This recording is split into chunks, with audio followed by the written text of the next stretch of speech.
Acclaim's Turok franchise was a lot of things. A series of traditional first-person and arena shooters, several side-scrollers and overhead action games, also mixed with beat-em-up and vehicular gameplay elements. I didn't expect what I got when I popped in Turok Evolution for the GBA.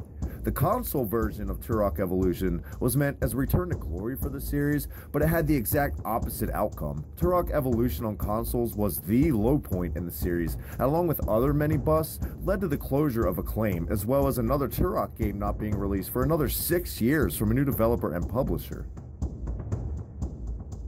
But today's game, Turok Evolution for the Game Boy Advance, is a decent hidden gem that resembles classic shooters like Contra, Metal Slug, and even Wild Guns at times. It has a few quirks to keep it from being a must-play, but I recommend trying it out as you could do much worse.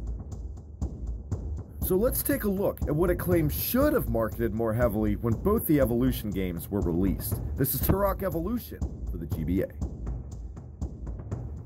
You get the choice of 2 playable characters in the game, Bald-Headed Steroid Man, who I don't remember being in any other Turok game really, and Talset? Wait, that's not Turok. Where the fuck is Turok? Anyway, there's some minor tweaks to each one. The differences really being the Bald-Headed Steroid Abuser has a claw hold move thing that's kind of effective, but just gets in the way. I usually stick with Talset. I'm just gonna call him fucking Turok, as he gets the Tomahawk, which, believe it or not, is pretty effective up close against dinosaurs. Your arsenal of weapons in the game is very impressive. You get anything from a rocket launcher, a machine gun, you name it, it's there. The shotgun blast is awesome looking, and they did a great job with some of the sprites in the game. Now, as you can see, initially, it does look like Metal Slug Lite, and believe it or not, it plays better than Metal Slug on the Game Boy Advance, as it's faster and tighter.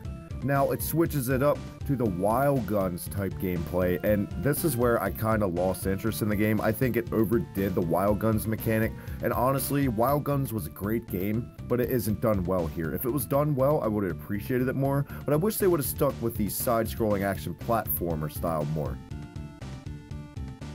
And yes, as in most Turok games, the difficulty is right there. This game's hard as shit. I've never beaten this game. I've gotten pretty far. But one day, I guess I'm going to put in the time to do it, but honestly, I don't really want to go back anytime soon. It just doesn't have enough going for it to make me want to fully invest in completing it.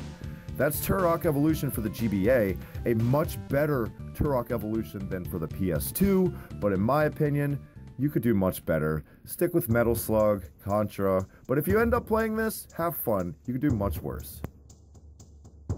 And there you have it. Next time on Hibiki Quickie, for the first time ever, let's take a look at a game on the TurboGrafx 16.